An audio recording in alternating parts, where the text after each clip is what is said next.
अस्सलाम वालेकुम दोस्तों, मैं मोहम्मद शबाद अपने वीकली वीडियो लाकर साथ आपकी खिदमत में हाजिर हूँ। मेरी आप दोस्तों से दरख्वास्त है कि जिन दोस्तों ने अभी तक मेरे चैनल को सब्सक्राइब नहीं किया, प्लीज़ सब्सक्राइब करें, लाइक करें और दोस्तों में शेयर करें। तो दोस्तों, कहा जाता है कि बारिश जो बहुत बड़ी अल्लाह ताला की रहमत है, लेकिन जब हद से बढ़ जाए तो फिर रहमत जहमत में भी तब्दील हो जाती है। और इसका हालिया सबूत जो है आप कराची से अंदाज़ा लगा सकते हैं कि किस कदर बारिशों की वजह से कराची के हालात जो हैं किस कदर ख़राब हो गए हैं। और अखबारात के अंदर बार बार वही सुर्खियाँ, कराची फिर डूब गया, कराची फिर डूब गया, कराची फिर डूब गया। और मेरे ख्याल में हर साल जब बारिशें आती हैं तो कराची का यही हाल होता है। शायद पता नहीं सारे लोगों ने कराची को छोड़ दिया है कि इस शहर का वाली वारिस नहीं है कोई भी, उस वजह से इस शहर का ये हाल है। और तकरीबन इन बारिशों की वजह से कराची शहर का जो 80% इंफ्रास्ट्रक्चर है वो तबाह हो चुका है। तो इंफ्रास्ट्रक्चर किसी भी शहर का 30, 40 या 50% भी तबाह हो जाए या ख़राब हो जाए तो उससे भी आज शहर के अंदर बेशुमार किस्म के मसाइल जन्म ले लेते हैं। इसकी वजह से अगर थोड़ा सा देखा जाए तो इन बारिशों की वजह से कराची समेत तकरीबन 20 अजला जो हैं सिंध के, उनको आफत ज़दा करार दे दिया गया है। तो देखें ये हमारे हुक्मरानों की नाअहली कह सकते हैं इसको, किस कदर इन्होंने काम किया है कि आज अपने ही शहर जो है इनको आफत ज़दा करार देने पड़ रहे हैं बारिश की वजह से। तो हमारे यहाँ हो क्या रहा है कि आधा साल जो है हम पानी को तरस रहते हैं, स्पेशली कराची की बात करूँ, बाकी आधा साल जो पानी हमसे संभला नहीं जाता, उस वजह से हमारी तबाही जो है हमारा मुकद्दर बनी हुई है। तो टाइम पे डैम बने होते, टाइम पे पानी जो था उसकी निकासी का बंदोबस्त किया होता, या जो पानी की निकासी का जो सिस्टम है उसको इम्प्रूव किया होता, तो आज हालात ये ना देखने पड़ते। बजाय के ये कहें कि सिंध जो है वफाक की जिम्मेदारी डाले, या वफाक जो है सिंध के ऊपर डाले, या अब जैसे बयानात आ रहे हैं उसमें स्पेशली जो एक बयान वो कहा यह जा रहा है प्राइम मिनिस्टर साहब की तरफ से कि कराची के लिए तवील मुद्दत जो है वो प्लानिंग कर रहे हैं या प्लान बना रहे हैं। मुझे बताइए कि 2 साल में तो आपने कोई प्लान पेश नहीं किया कराची के लिए, तो अब भी अब बना रहे हैं। मेरे कुछ चीज़ें हमें अर्जेंट बेसिस के ऊपर जो करनी चाहिए, ताकि लोग जो हैं बेचारे जिन मसाइल में फंसे हुए हैं, स्पेशली आजकल कराची के लोग जो हैं, ताकि उसका तदारुक किया जाए। अब उसके ऊपर एक बयान ये भी है, कराची का कर्ब पूरी कौम महसूस करती है। हाँ, इसमें कोई शक नहीं है, कराची हमारा जाहिर सी हमारे जिस्म का हिस्सा है, पाकिस्तान हमारा जिस्म है और कराची हमारे जिस्म का हिस्सा है। तो बल्कि कराची को तो ब्रेन भी कहा जाता है कि ये वो शहर है जो सबसे ज़्यादा जो टैक्स रेवेन्यू में मुल्क की हेल्प करता है, टैक्स देता है। तो क्यों ना कौम जो है पूरा कर्ब महसूस करेगी। और साथ ये भी कहा गया कि तनहा नहीं छोड़ा जाएगा।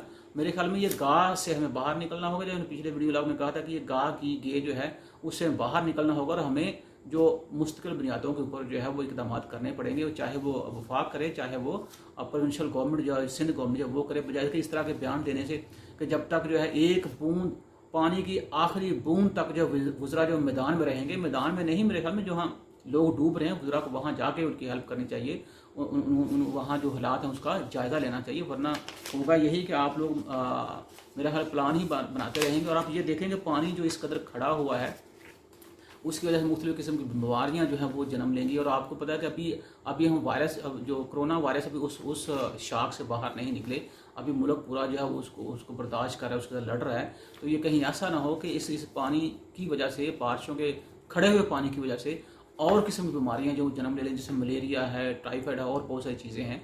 तो उसमें कोरोना वायरस जो है उसका भी अब जाहिर सी बात है वो खासा पूरे मुल्क के अंदर जो है वो डर जो है बैठा हुआ है।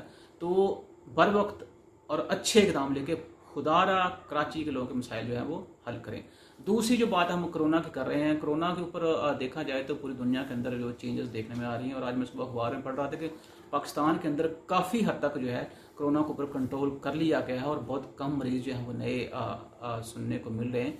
लेकिन थोड़ा सा मैं ओवरऑल अगर देखा जाए कोरोना की वजह से, और आपको अगर याद होगा कि मैंने अपने एक वीडियो लॉग में ये भी कहा था कि चाइना जो है वो कोरोना को बजाय के एक वबा के तौर पर ट्रीट करे, उन्होंने टाइम पे उसके ऊपर काबू पा लिया। अब कोरोना की वजह से चाइना जो है वो इस कोरोना को अपॉर्चुनिटी के तौर पे इस्तेमाल कर रहा है। और ये अपॉर्चुनिटी के तौर पे ऊपर कैसे इस्तेमाल कर रहा है मैं आपको बताता हूँ कि यूके के अंदर 20.4% ऑफ GDP जो है वो सुकड़ा है कोरोना की वजह से, मतलब उनकी इकानमी जो श्रिंक हो गई है।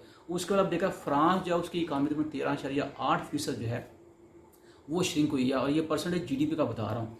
उस इटली जो है वहाँ 12.4% जो है वो इकानमी उनकी सुकड़ी है। कनाडा 11.5%, जर्मनी 9.7%, US जो है 9.1%, और जापान जो है 7.8%। और बड़ी मज़े की बात जो है कि इस सिचुएशन के अंदर चाइना की इकानमी जो है वो 11.5% बढ़ी है, ना कि सिकुड़ी है। तो मेरा ख्याल है कि हमें भी थोड़ा सा चाइना से सबक सीख लेना चाहिए।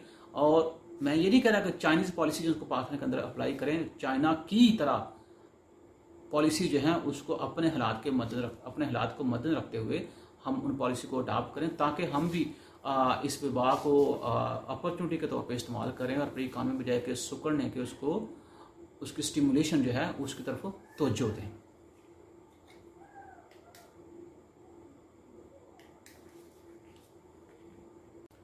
जी दोस्तों, तो दूसरा जो इशू जिसके ऊपर पिछले दिनों प्राइम मिनिस्टर साहब ने ये कहा है कि मुल्क जो है राइट ट्रैक पे चल पड़ा है। क्यों?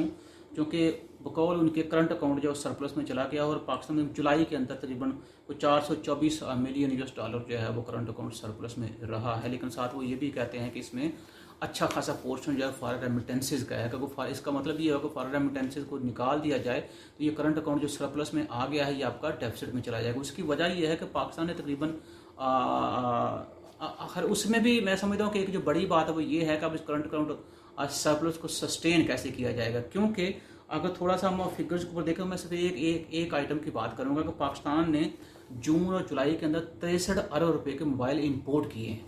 अब होना तो ये चाहिए कि चूँकि पाकिस्तान के अंदर जो मोबाइल मैन्युफैक्चरिंग होनी चाहिए और लोकल इन्वेस्टर जो है उनको इन्वेस्टमेंट करनी चाहिए, ताकि लोकली जो है इन्वाइल जैसे क्यू मोबाइल है उस तरह और मोबाइल जो है वो लोकल लेवल पे उनको मैन्युफैक्चर करना चाहिए, ताकि ये जो 63 अरब रुपया जो हमने बाहर से मोबाइल इंपोर्ट करके पे किया है एटलीस्ट ये हमारा बच सके और इसका फ़ायदा होगा मुल्क। उसकी वजह ये है कि बजाय के अब फॉरेन कंपनी जो हैं वो उसमें आपका ऑटोमोबाइल आपकी आ जाती है, ऑटो इंडस्ट्री है, उसके अंदर मोबाइल इंडस्ट्री है, इनको ये इजाज़त दें कि ये ठीक है अपना माल जो है पाकिस्तान के अंदर आके बेच सकें। उससे बेहतर ये नहीं कि आप इनसे ये कहेंगे ठीक है जी हम आपको इजाज़त देते हैं लेकिन आप फैक्ट्रियाँ जो पाकिस्तान के अंदर लगाएं, उससे रोज़गार बढ़ेगा आपका, उससे डोमेस्टिक प्रोडक्शन बढ़ेगा आपका, उससे जो आपकी डोमेस्टिक डिमांड है वो तो पूरी होगी, जाहिर सी बात है।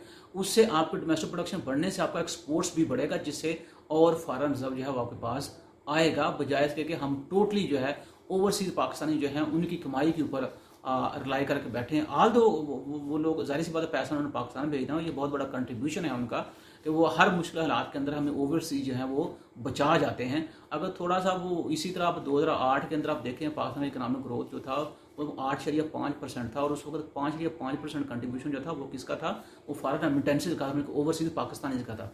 तो आप जो लोकल लेवल पे इस तरह की पॉलिसी जो लेके आएँ, क्योंकि उससे ठीक है फॉर शॉर्ट टर्म तो ठीक है अपने करंट अकाउंट जो सरप्लस में आ गए, लेकिन देखना है कि इसको लॉन्ग टर्म में हमने कैसे सस्टेन करना है। और उसके लिए ज़रूरी बात यह है कि हमें एक अच्छी पॉलिसियाँ बनानी चाहिए।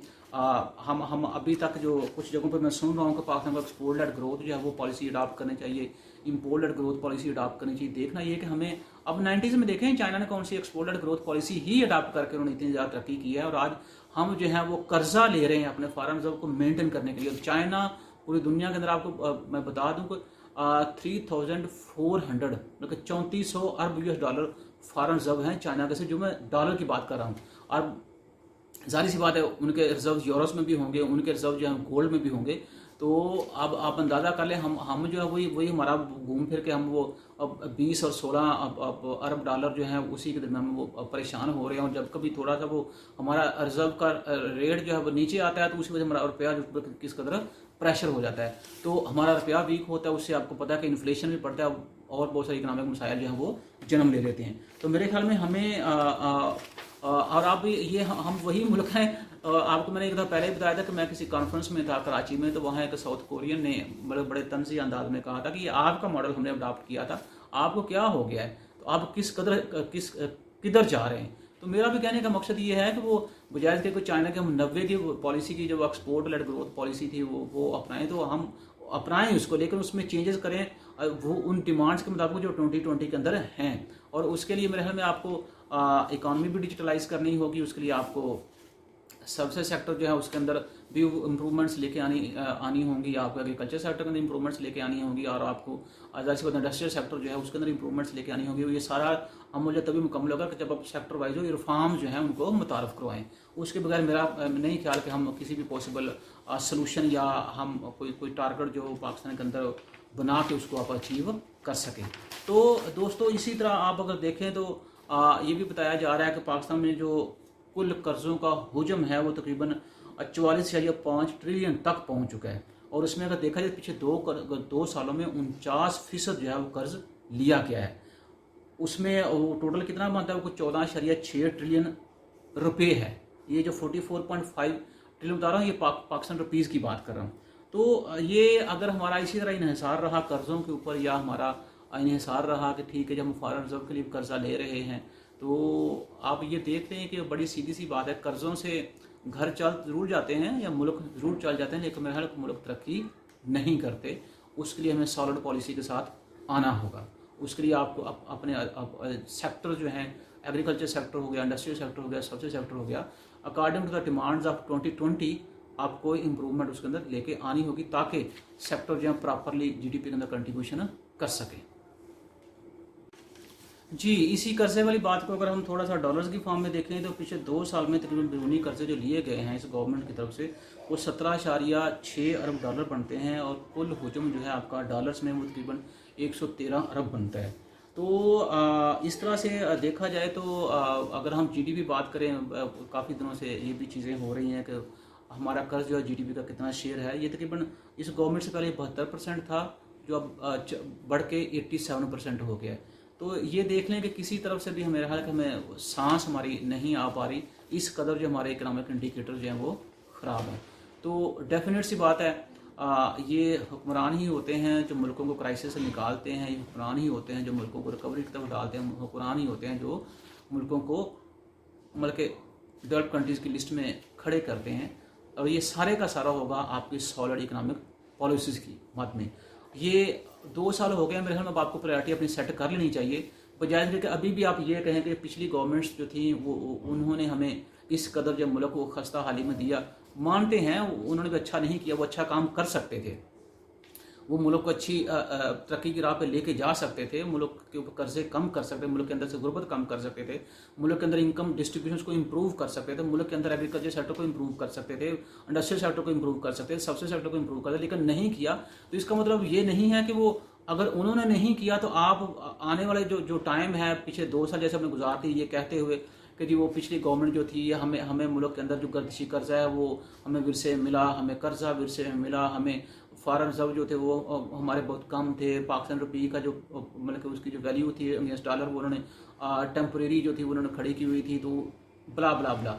मेरा ख्याल है कि अब चूँकि जैसा मैं पहले बता चुका हूँ कि 2 साल हो गए और अब आपको प्रायोरिटी सेट कर लेनी चाहिए कि हमें मुल्क को किस तरफ लेके जाना है। हाँ, ये खुश आइंद बात है कि ठीक है करंट अकाउंट जो सरप्लस है वो शॉर्ट टर्म में जैसे अब 424 मिलियन डॉलर बता रहा हूँ कि ये हो चुका है, लेकिन उसमें भी जो रियलिटी है वो ये है कि उसमें फॉरेन रेमिटेंस का पोर्शन निकाल दो, आपको खुद पता चलेगा कि किस कदर हम डेफिसिट के अंदर बैठे हुए हैं। और सबसे बड़ा प्रॉब्लम जो होगा पाकिस्तान के लिए वो ये है कि इसको लॉन्ग टर्म में कैसे सस्टेन करें।